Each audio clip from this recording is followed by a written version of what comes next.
What's happening? Good evening to you. A little bit of a late edition of the Dog Food Radio Show. We doing not really a post game. You know what I'm saying? You probably already seen your post games, and we a day late on that, so we not even gonna worry about that. What we're gonna talk about today is that the team looks bad. They're 1-4, but the season is not over.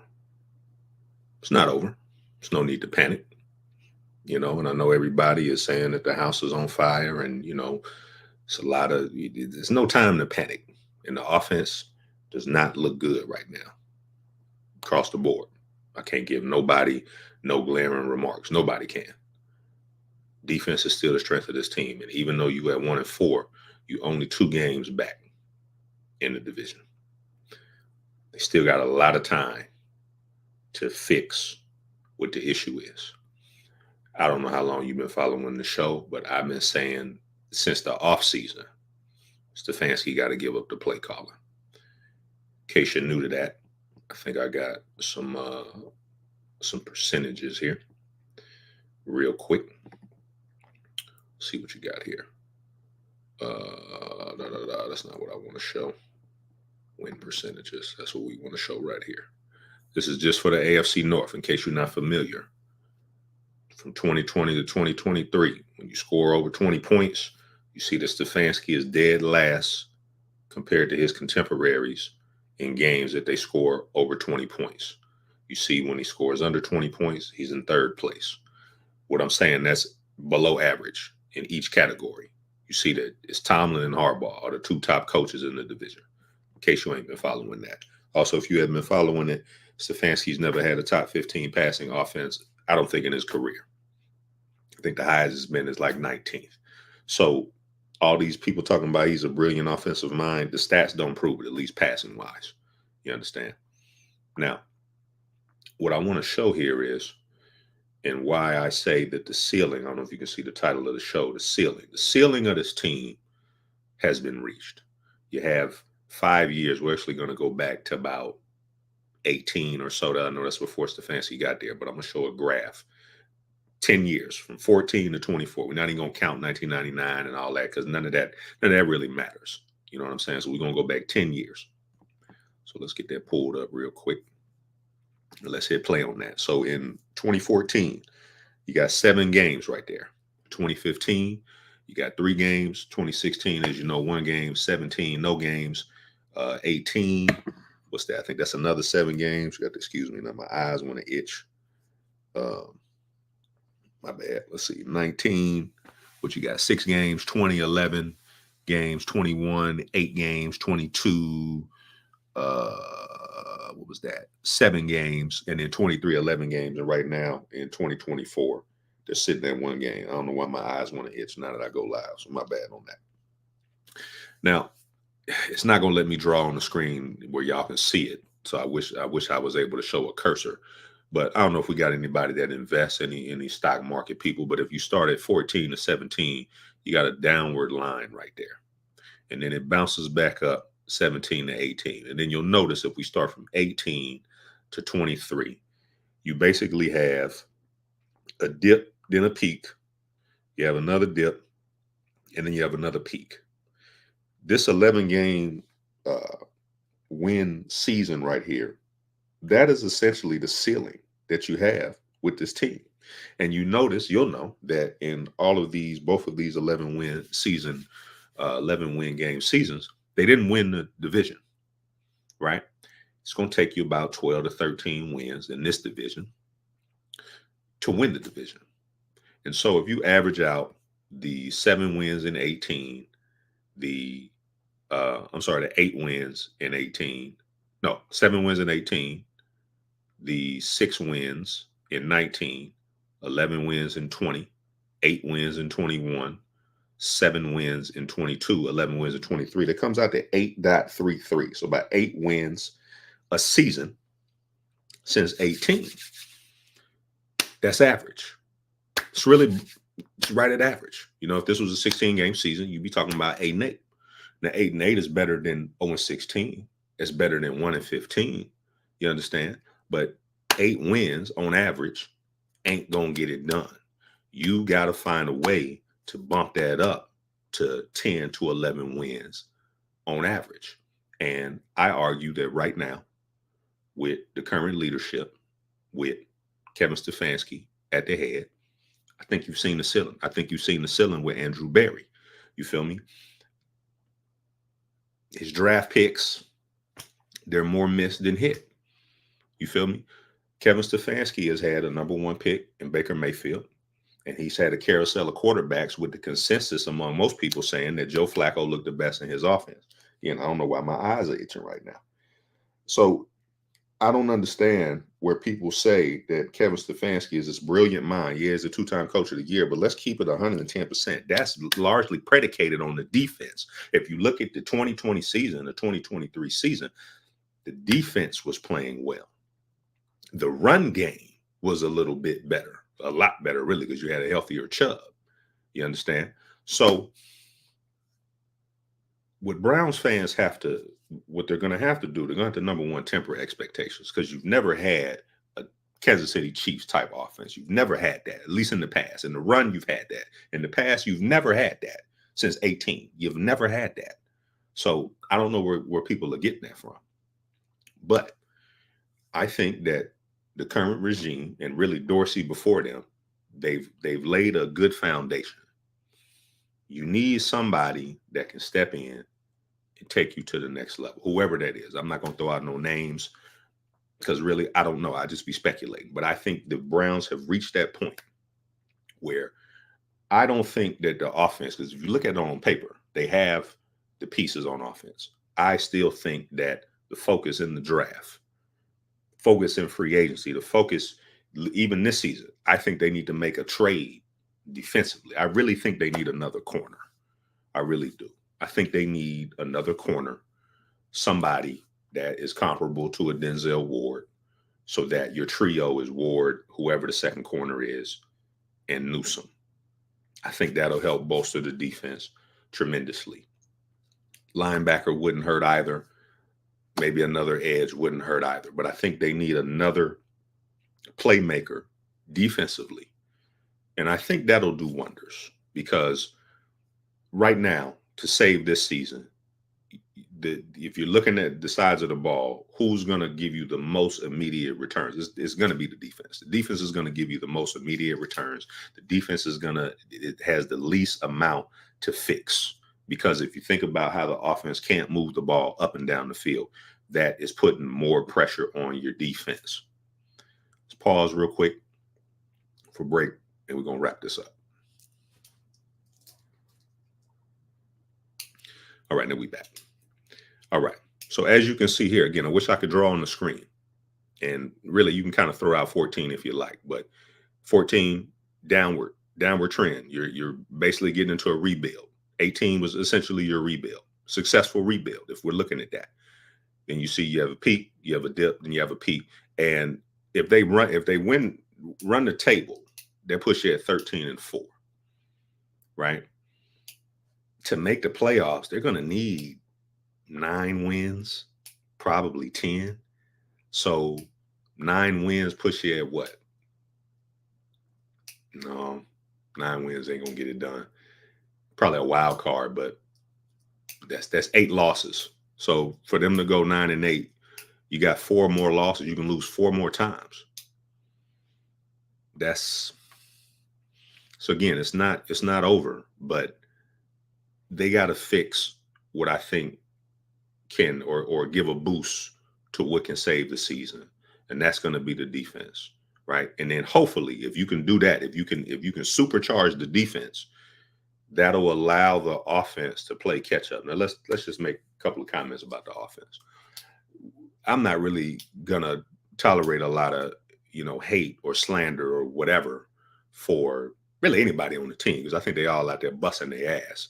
You know what I'm saying? And putting their life on the line, because football is a violent game. We understand that. But is the starting quarterback playing well? No, he's not. Let's just keep it 100. Is he getting a lot of help from his supporting cast? No, he's not. Let's keep that 100. Is he getting a lot of support from the coaching staff? Head coach, that is. I would say no. I would say no. So this is if you're talking about the offense and how anemic the offense looks, it's a totality. Kevin Stefanski said it in his press conference. It's a team thing. Everybody has to do better offensively. So this is also a lesson, and this is also why I say that the ceiling has been reached, because in the offseason, they really, aside from the Judy trade, they really didn't do anything to try to bolster the offense. And you had all those free agent running backs that were on the market. You say Saquon Barkley's, Derrick Henry's, Josh Jacobs. I want to say Austin Eckler was probably out there. And there's probably 3 or 4 more that I'm forgetting. And you had the opportunity to upgrade what you had at Ford, that who you was going to be going into the season with, and basically bring back Chubb to basically have a 1-2 punch. And you let Baltimore basically get Derrick Henry. A lot of people said that he lost a step. That's obviously not true. And you're seeing what happens when we'll say Andrew Berry in this example, the GM thinks that they're good, and you're seeing it. You're seeing the evidence that no, you really wasn't good, because last year's success is not indicative of tomorrow's success. So we all drank the Kool-Aid. We all believed the hype that we saw in 23 with 5 quarterbacks. And let's just be honest, they won a lot of games last year that they probably should have lost. San Francisco missed a field goal at the end of the game in Indianapolis. Kevin Stefanski was dialing the pass plays on the 2 or 3 yard line, and I think one of them almost got intercepted, or there was a turnover that almost happened. So they were winning a lot of games, close games, that could have went either way. And if you think about the first 4 games of this season, minus the Dallas game and obviously the Commanders game, the Raiders game could have went either way and they lost. The Jacksonville game could have went either way and they won. So they're not getting the same bounces. They're not getting the same calls, the same luck that they got last year. So, and sometimes that happens, but you know how you fix that? You execute better. You catch the football, you eliminate the penalties, you stay locked in, and you actually have a strategy. Because I don't think that Kevin Stefanski is scheming schematically, is attacking the defense to where somebody is coming open. Because I've watched 4 games. I don't know who they're trying to attack. Washington had a bottom third passing defense, and they looked elite on Sunday. So again, the season is not over. Season's not over. 1-4. A lot of people thought they'd be 4-1, at least 500. But Steelers are 3-2. Bengals are 1-4. Ravens are 3-2. So you're right there. You're only 2 games back. There's no need to panic. But again, if you look at this graph, this is average. This is the ceiling that I'm talking about. 11 wins is your ceiling, and 7 to 8 wins is your floor. Because let's just be honest. If they have a piss poor, abysmal year, the floor for them is between 6 to 8 games. That's the floor. They're not going 3-14. That's not happening. I don't believe that that's happening. Not with that defense. So they have to, they don't want to get on my argument. And Browns fans, you shouldn't want them to get back on this quarterback carousel thing where it's like, we got to find a quarterback. We got to find a quarterback. We got to find a quarterback, because it really don't work like that. Look at what Carolina did to get Bryce Young. Hadn't worked. Look at what the Browns did to get Deshaun Watson. It was aggressive, and I applaud their aggression, but as of right now, it hasn't worked. Maybe it can still work, and think it happened, but it hasn't worked. So giving up all your assets or making a blockbuster trade to try to shore up the quarterback position. Look at what the Jets and Aaron Rodgers, I don't know how much they gave up to get him, but it really don't work that way. You got to bolster your defense. And right now they have an excellent A+ defense right now. I think they just need a piece here or a piece there to solidify it and supercharge it. And then go into the draft, it should be the same mindset. because defense in the AFC North, because right now none of the defense aside for, I say Pittsburgh looked okay against Dallas, but I would go on the limb and say right now the top two defenses in the AFC North is Pittsburgh, Cleveland, Baltimore, and then Cincinnati would be last. This is how I've been seeing the games. I'll be watching the games. I don't know. I'd be eager to know what y'all think. But I'm going to land my plane there. I'm going to wrap it up on that piece. The ceiling has been reached with the Kevin Stefanski, Andrew Berry regime. The ceiling has been reached because Andrew Berry is the one, all y'all that don't like the Watson signing or trade and all that, Andrew Berry signed off on it. And based on my understanding, Kevin Stefanski didn't have no problem with it. So if you have a problem with them getting him, you should have a problem with the people that signed off on it as well. I have no problem with it because I thought it was an aggressive move. I feel like, you were trying to hit a home run.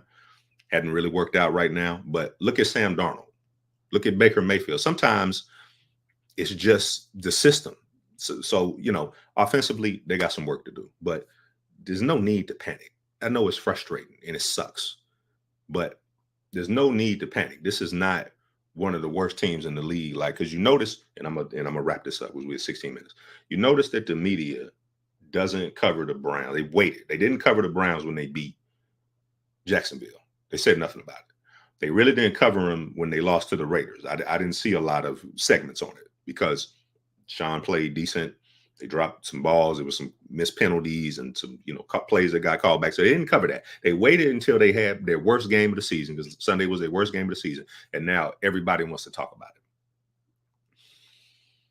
I don't know why the media uses Cleveland as their doormat, but for some reason, Cleveland fans kind of feed into it and feed into the narrative. It's a stupid problem to have, and it's a bad problem. It's a bad situation to be in because they dug themselves into a hole. But if you know what you have from an asset perspective, right? It's kind of like you ride luxury cars. You go and buy a Lambo, and maybe it needs a new transmission. You're not going to throw $250,000 down the drain because you bought a Lambo that need a new transmission. Because if you got $250,000 to blow, you're just going to get the transmission fixed. You feel me? It ain't going to be no sunk cost because there ain't a dealership in the world going to even give you half that. You feel me? Because they're going to do the same thing. They just going to lowball you, fix the transmission, and then bam, they back riding clean. So it's hard to do, but in times of crises, you've got to be cool, stay level-headed, and allow the professionals to try to right the wrong. Because again, it's the Stefanski's is ultimately the responsibility falls on him to get it fixed. And if he can't get it fixed, I don't know. Some of y'all put a lot of currency into them 2-time coach of the years. I personally don't put a lot of currency into that. It's not 2 Super Bowls. Zach Taylor went to a Super Bowl, the Bengals coach. I don't know how many coach of the years he got.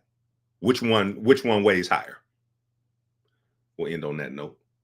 Appreciate y'all if y'all joined in on that. Sorry if it was a little bit long-winded. Yeah, I don't know who they got this week. The Eagles. Eagles coming off a bye. That's gonna be a rough one. That's gonna be a rough one, but we'll see. It's definitely a must-win, no doubt about it. But we'll see how it go. So I know we're gonna talk about it. We'll probably make our predictions this sometime later in the week. So Dog Food Radio, you can get your merch at dawgfoodstore.com. Shout out to the Fanatical L's Fans First Network. And we'll catch y'all on the next one.